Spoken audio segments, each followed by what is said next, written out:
प्रश्न 5। आदिम समाज की अर्थव्यवस्था की कार्यप्रणालियों की व्याख्या कीजिए। Explain working procedure of economic system in primitive tribes.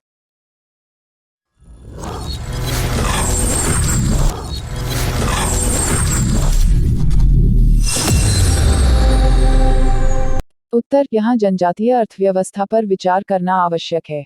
शारीरिक अस्तित्व को बनाए रखने के लिए मनुष्य अपनी 3 मूलभूत आवश्यकताओं, जिन्हें कार्ल मार्क्स जीवन के आवश्यक भौतिक मूल्य कहता है, को जुटाने के लिए प्रयत्न करता है। ये मूलभूत आवश्यकताएं हैं भोजन, वस्त्र और निवास। बिना इनको प्राप्त किए मनुष्य का जीवित रहना कठिन हो जाएगा और उसका सामाजिक जीवन भी खतरे में पड़ जाएगा। इन आवश्यकताओं की पूर्ति के दौरान उसके द्वारा किए जाने वाले प्रयत्न अर्थव्यवस्था को जन्म देते हैं। वह उत्पादन करता है और उत्पादित वस्तु का उपभोग भी, परंतु उत्पादन का कार्य सदैव अकेला व्यक्ति ही नहीं करता, वरन इसमें अन्य लोगों के सहयोग की आवश्यकता भी होती है। उत्पादन में भाग लेने वालों में भी उत्पादित वस्तु या श्रम के मूल्य का वितरण करना पड़ता है। सभी वस्तुओं का उत्पादन भी एक या कुछ व्यक्तियों द्वारा नहीं होता, अतः वह अपने द्वारा उत्पादित वस्तु दूसरे लोगों को देकर उसके बदले में दूसरी वस्तु लेता है, तो विनिमय प्रारंभ होता है। इस प्रकार उत्पादन, उपभोग, विनिमय तथा वितरण मिलकर मनुष्य के आर्थिक जीवन को क्रियाशील बनाते हैं और एक अर्थव्यवस्था को जन्म देते हैं। बात तो सही है। प्रिडिंगटन अर्थव्यवस्था की परिभाषा करते हुए लिखते हैं कि आर्थिक प्रणाली लोगों की भौतिक आवश्यकताओं की संतुष्टि के लिए उत्पादन की व्यवस्था, वितरण पर नियंत्रण तथा समुदाय में स्वामित्व के अधिकारों एवं दावों को निर्धारित करती है। बील्स तथा हॉइजर के मतानुसार आर्थिक संगठन व्यवहारों के प्रतिमान है तथा समाज का वह संगठन है जो कि वस्तुओं और सेवाओं के उत्पादन, वितरण तथा उपभोग से संबंधित है। बोहनन के अनुसार सामाजिक समूहों और मानवों की भौतिक आवश्यकताओं को संतुष्ट करने के लिए स्रोतों, प्रविधि और कार्य को संगठित करने का जो तरीका है उसे ही हम एक अर्थव्यवस्था कह सकते हैं। लूसी मेयर के अनुसार अर्थव्यवस्था का संबंध उन कार्यकलापों से है जिनसे लोग अपने साधनों, भौतिक और अभौतिक दोनों की व्यवस्था करते हैं और उनके विभिन्न उपयोगों में से कुछ को चुनते हैं ताकि प्रतिद्वंद्वी उद्देश्यों की पूर्ति के लिए सीमित साधनों का आवंटन किया जा सके। मजूमदार एवं मदान के शब्दों में, जीवन की दिन प्रतिदिन की अधिकाधिक आवश्यकताओं को कम से कम परिश्रम से पूरा करने हेतु मानव संबंधों तथा प्रयत्नों को नियमित एवं संगठित करना ही अर्थव्यवस्था है। उद्धरण चिन्ह। अरे टेंशन नहीं लेने का, अपुन है ना। उपर्युक्त परिभाषाओं के विश्लेषण से स्पष्ट होता है कि मनुष्य को जीवित रहने के लिए अपनी विभिन्न आवश्यकताओं को पूरा करना पड़ता है। इसके लिए उसे कुछ प्रयत्न करने पड़ते हैं।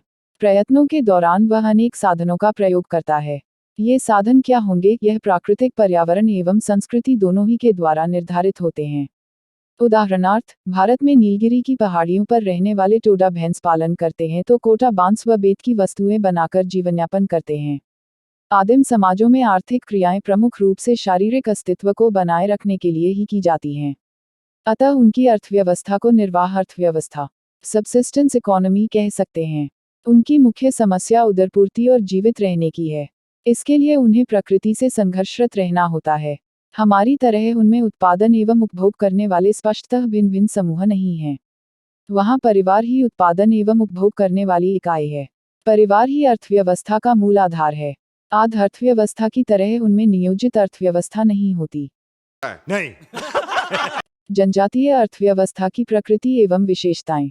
Nature and characteristics of tribal economy. जनजातीय अर्थव्यवस्था की निम्नलिखित विशेषताएं हैं। 1. जनजातियों के अधिकतर उत्पादन प्रौद्योगिक सहायता के बिना ही किया जाता है। इससे उत्पादन बहुत कम होता है और बर्बादी भी होती है। जनजातियों के लोग अधिक गरीब होते हैं, मेहनत करने पर भी मुश्किल से खाद्य पदार्थ और कपड़ा तन ढकने के लिए जुटा पाते हैं। 2. जनजातियों में आर्थिक क्रिया के साथ अनेक प्रकार के धार्मिक संस्कारों तथा जादू टोने का भी आश्रय लिया जाता है। धर्म और जादू की सहायता बिना आर्थिक क्रियाओं में सफलता नहीं मिलती। उदाहरण के लिए, नागा जातियों में खेती उपज बढ़ाने के लिए नर बलि होती है और उसका रक्त खेती में छिड़क दिया जाता है। उद्धरण चिन्ह। 1-3 जनजातियों में अधिकतर उत्पादन उपभोग के लिए किया जाता है, इसलिए संचय करने के लिए बहुत कम बचता है। सबसे पहले भोजन का उत्पादन, उसके बाद वस्त्र आदि उत्पादन किया जाता है। 4. आधुनिक समाजों की तरह जनजातीय समाज में वस्तुओं के मूल्य, वस्तुओं के विनिमय में मुद्रा का प्रयोग नहीं किया जाता। बैंक आदि तो होते नहीं, बाहरी समूहों में आदान प्रदान कम होता है। 5. मुद्रा का कम प्रयोग आर्थिक वस्तुओं के न होने के कारण जनजातीय व्यवस्था में बाजार प्रतियोगिता, एकाधिकार, व्यापारी, दलाल आदि दिखाई नहीं देते। क्या बोला तूने? 6. जनजातीय अर्थव्यवस्था मुनाफाखोरी की प्रवृत्ति अधिक नहीं पाई जाती है, तो एक तो मुद्रा के अभाव में चीजों का मूल्य आंकने की असुविधा होती है और दूसरे आर्थिक क्रियाओं के साथ एक भावना होती है। 7. इस प्रकार जनजातियों में क्रियाओं का मुख्य उद्देश्य कर्तव्यों का निभाना है। अधिकतर आर्थिक क्रियाओं का संगठन सहकारी और सामूहिक आधार पर होता है।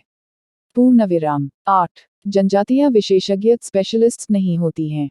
इस कारण कुशलता के आधार पर आर्थिक क्रियाओं का विशेषीकरण नहीं होता है। 9. जनजातियां जिन चीजों को स्वयं बनाती है उन पर उनका अधिकार समझा जाता है। तालाब तथा शिकार के क्षेत्र में समूह का अधिकार, ग्रुप ओनरशिप, माना जाता है। 10. जनजातीय समाज आर्थिक क्षेत्र में पिछड़े हुए हैं। आज तक भी यह पुराने तरीकों से खेती करते हैं, व्यापार तो जानते नहीं, उद्योग भी पुराने ढंग से करते हैं, उनकी आर्थिक दशा गिरी हुई है। जनता माफ नहीं करेगी। जनजातीय अर्थव्यवस्था का वर्गीकरण। Classification of the tribal economic organisation. मानव के आर्थिक विकास में जनजातीय अर्थव्यवस्था प्रारंभिक अवस्था है।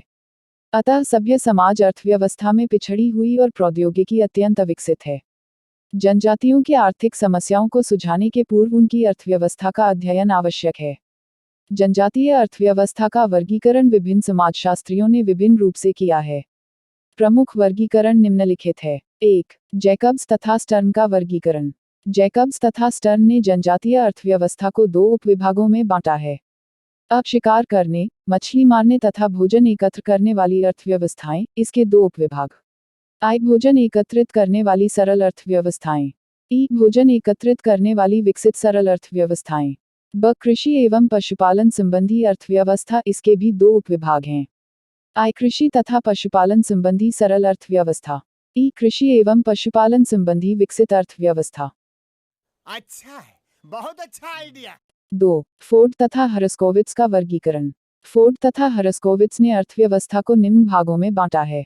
आई संग्रहण, ई शिकार, ई मछली पकड़ना, इव कृषि, वी पशुधन की वृद्धि। थार्नवाल्ड थर्नवाल्ड ने आदिम समाज की अर्थव्यवस्था को 7 श्रेणियों में बांटा है। यह वर्गीकरण भारतीयों के प्रसंग में भी प्रयोग किया जा सकता है। 1. शिकार, पशु पक्षी पकड़ने वाले और कृषकों का समरूप समुदाय। भारत की जातियों में कैमार, बैगा और बिरहोर आदि जनजातियां रखी जा सकती हैं। 2. शिकार, पशु पक्षी पकड़ने वाले तथा खाद्य सामग्री इकट्ठा करने वाले समरूप होमोजेनस समुदाय। इसमें भारत की कादर, मैचू, खारिया, कोरवा आदि जनजातियां आती हैं। 3. शिकारी, पशु पक्षी को पकड़ने वाले, कृषक तथा कारीगरों के श्रेणीबद्ध ग्रेडेड समाज। इस श्रेणी में अधिकतर जनजातियां आ जाती हैं। 4. चरवाहे, भारत की जनजातियां टोडा और भील जनजाति इसी वर्ग में आती हैं। 5. समरूप शिकारी और चरवाहे, इस वर्ग में भारत की कोई भी जनजाति नहीं आती। 6. प्रजाति के आधार पर श्रेणीबद्ध पशुपालन तथा व्यापार करने वाले समूह आते हैं। इसमें उत्तर प्रदेश, हिमाचल प्रदेश में रहने वाली भोटिया जनजातियां आती हैं। 7. सामाजिक आधार पर श्रेणीबद्ध शिकारी, कृषक तथा कारीगर समूह। जनजातीय अर्थव्यवस्था की परिभाषा। अर्थव्यवस्था की परिभाषा व्यवहारों को संपूर्ण संगठन बतलाया है। इस प्रकार अर्थव्यवस्था के अंतर्गत वे सब काम शामिल हैं जो एक समाज के भौतिक आवश्यकताओं को संतुष्ट करने के लिए किए जाते हैं।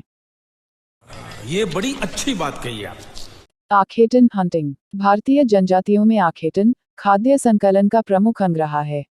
इस वर्ग की जनजातियों की आजीविका का प्रमुख साधन वन्य पशुओं का आखेटन, वनों से जड़, फल, फूल इत्यादि खाद्य सामग्रियों का संकलन एवं मत्स्यमारण है। इन 3 साधनों से जीविकोपार्जन करने वाली जनजातियां संपूर्ण भारत में पाई जाती हैं। इनके भौगोलिक वितरण में हिमालय क्षेत्र के राजी जो उत्तर प्रदेश के निवासी हैं, मध्य भारतीय क्षेत्र में बिरहोर, पहाड़ी खड़िया, बरजिया तथा कोरबा जो बिहार के निवासी हैं। उड़ीसा के जुआंग तथा मध्य प्रदेश के पहाड़ी भारिया, गोर भी इसी समूह में आते हैं। दक्षिण भारतीय क्षेत्र में चेंचू तथा मांडी कादार, मालपंताराम, अरंदन, कुरुम्बा, पालियन तथा अंडमान के ओंगे, जारवा इत्यादि इसी समूह के उदाहरण हैं। पशु पक्षियों के शिकार में इन जनजातियों के सदस्य पूर्ण निष्णात होते हैं। अपने सरल उपकरणों यथा जाल, छुरी, भाला, तीर, धनुष, बांस की टोकनी की सहायता से ये आखेटन करते हैं। इनके अतिरिक्त मणिपुर के हमार जनजाति के सदस्य गड्ढे द्वारा शिकार, विशेषतः हाथी को गिराने की विधि काम में लाते हैं। इनके अतिरिक्त वे नाना प्रकार के फंदों को लगाने में अत्यंत कुशल होते हैं। इनके फंदों से किसी प्रकार के जानवर का बचकर निकल जाना असंभव है। मध्य प्रदेश की बैगा एवं अबूझमाड़िया जनजाति के लोग अग्रलिखित पशुओं का विशेष रूप से शिकार करते थे। अबे जल्दी बोल, कल सुबह पनवेल निकलना है। 1 सांभर, 2 जंगली भैंसा, 3 बारहसिंगा, 4 कृष्ण मृग, 5 बंदर, 6 नीलगाय, 7 चौसिंगा, 8 खरगोश, 9 जंगली सुअर, 10 कई तरह के पक्षी, 11 कौकड़े, 12 गिलहरी इत्यादि। अन्य जनजातियों के लोग छोटे पशुओं यथा हिरण, खरहा, बंदर का आखेट करते हैं। पश्चिम बंगाल के लोधा सांप पकड़ते हैं तो बिहार के बिरहोर बंदर का आखेट करते हैं। मणिपुर के हमार जनजाति में आखेट अत्यंत महत्वपूर्ण माना जाता है। कादर जनजाति के लोग भी अभी तक आखेटन ही करते हैं। आखेट सामूहिक एवं व्यक्तिगत दोनों प्रकार से किया जाता है। सामूहिक आखेट में विभिन्न प्रकार के अनुष्ठानों एवं प्रथाओं का पालन किया जाता है। इसमें आखेट की पूर्व रात्रि में उपकरणों को एकत्र किया जाता है। आखेट दिवस को वे जंगलों में प्रवेश करते हैं तथा अपने औजारों एवं फंदों का पूजन देव विशेष या वन विशेष के नाम से यथा बिरहोर, हनुमान वीर की एवं जुआंग, वन दुर्गा की पूजा करते हैं ताकि उन्हें बहुतायत में शिकार की प्राप्ति हो। सबसे अच्छे आखेटक को यही नहीं, अभी और सुनिए। सम्मानित किया जाता है। जानवरों के मृत शरीर को उठाने के पूर्व उनके रक्त से पितरों को तर्पण करने की परंपरा भी है। इसके बाद पशु के अंगों को काटकर आखेट में भाग लेने वालों में बराबर बराबर बांट दिया जाता है। मध्य प्रदेश की एक विशिष्ट जनजाति तो सिर्फ आखेट का ही कार्य करती है। इस जनजाति में आखेट का इतना विशिष्ट महत्व है कि इसके विभिन्न उपविभाग आखेट के नाम पर ही हैं। इस जनजाति को आखेटक पारधी कहते हैं। पारधी, जो मराठी शब्द है, का अर्थ ही आखेट है।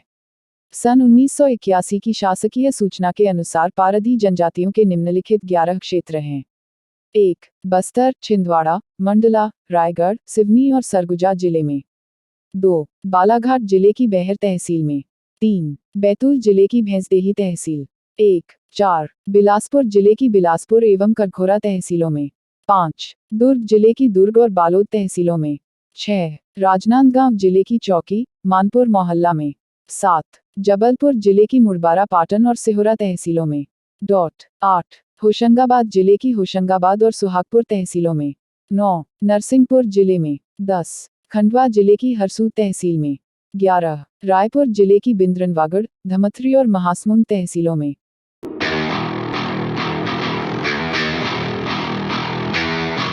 पारधी बंदूकों द्वारा आखेट को गलत कार्य मानते हैं। पारधी, जो अपनी उत्पत्ति एक गूढ़ पूर्वज से मानते हैं, का कहना है कि महादेव ने उन्हें वन पशुओं को पकड़ने की कला सिखाकर पाप से बचा लिया है। इनकी विभिन्न उपजातियों के नाम हैं। 1. गोसाई पारधी, जो केवल खरगोश, सियार और लोमड़ी का शिकार करते हैं। 2. चीता पारधी, ये पहले चीता पालने का कार्य करते थे। अब यह वर्ग समाप्त प्राय है। 3. भील पारधी, केवल पारधियों में सिर्फ यही एक वर्ग है जो बंदूक से शिकार करता है। 4. लंगोटी पारधी, केवल लंगोट पहनने वाला वर्ग।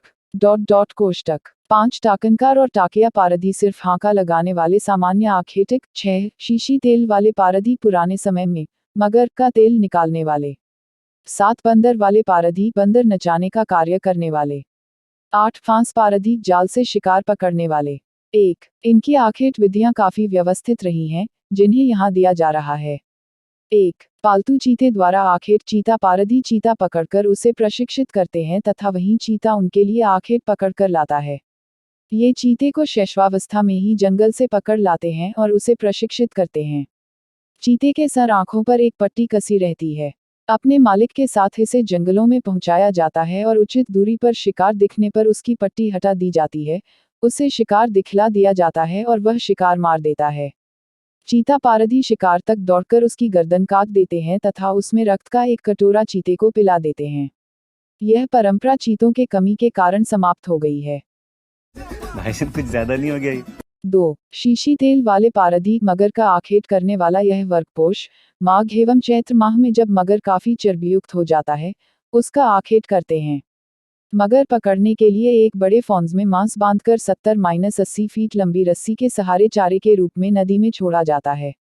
जैसे ही मगर चारे को निगलता है वैसे ही फंस जाता है, फिर 20-30 आदमी मिलकर रस्सी के सहारे उसे किनारे खींच लेते हैं और तेज कुल्हाड़ी से मार डाल हैं। पारधी उसका मांस नहीं खाते हैं, वरन चर्बी निकालकर उसे बेचकर जीविकोपार्जन करते हैं। 3. बाज द्वारा चिड़ियों का आखेट। बाज द्वारा चिड़ियों का आखेट पारधियों की अपनी विशिष्टता है। बाज जल मुर्गाबियों को डराकर ऊपर नहीं उड़ने देता और नीचे से शोर मचाकर मुर्गाबियों को उड़ा दिया जाता है। जब वे उड़कर भागने का प्रयास करती है तो पारधी मनचाही संख्या में उन्हें मार लाते हैं। बंद करो हाथ जोड़ के मैं 4. फांसी। पारधियों ने विभिन्न प्रकार के फंदों का विकास किया है और उसकी मदद से मोर, सारस, जंगली मुर्गी, हिरन, खरहे, जंगली सुअर का शिकार किया जाता है। 5. पालतू सांभरों का प्रयोग। जंगली सांभरों को पकड़ने के लिए पालतू सांभरों का प्रयोग किया जाता है। दर्जन भर पालतू सांभर जंगलों में छोड़ दिए जाते हैं और पारधी छुपकर इनका पीछा करते हैं। सांभर के झुंड के नर पशु इन सांभरों को देखते ही धीरे धीरे आगे बढ़कर इनसे भिड़ जाते हैं। इसी समय छिपे पारधी अपनी कुल्हाड़ियों से जंगली सांभरों को मार डालते हैं। पारधियों में शिकार के निम्नलिखित विशेष नियम हैं। क. महिलाएं शिकार में भाग नहीं लेती। ख. जंगली पक्षी पकड़ने पर उसके एक जोड़े को छोड़ दिया जाता है ताकि उसकी नस्ल समाप्त न हो जाए। ग. जंगली कुत्ते को कभी नहीं मारा जाता। घ. जिस व्यक्ति ने हिरण या सांभर पाल रखे हैं वह जीवन पर्यंत बाल नहीं हटा सकता। उपर्युक्त विवरण से यह स्पष्ट है कि भारत की विभिन्न जनजातियां विशेषकर पारधी आखेटन द्वारा जीविकोपार्जन करते हैं। शिकार पर प्रतिबंध लगने से आखेटन पर निर्भर इन जनजातियों के समक्ष गंभीर समस्या उत्पन्न हो गई है। ये चुप है। तू आ गया क्या?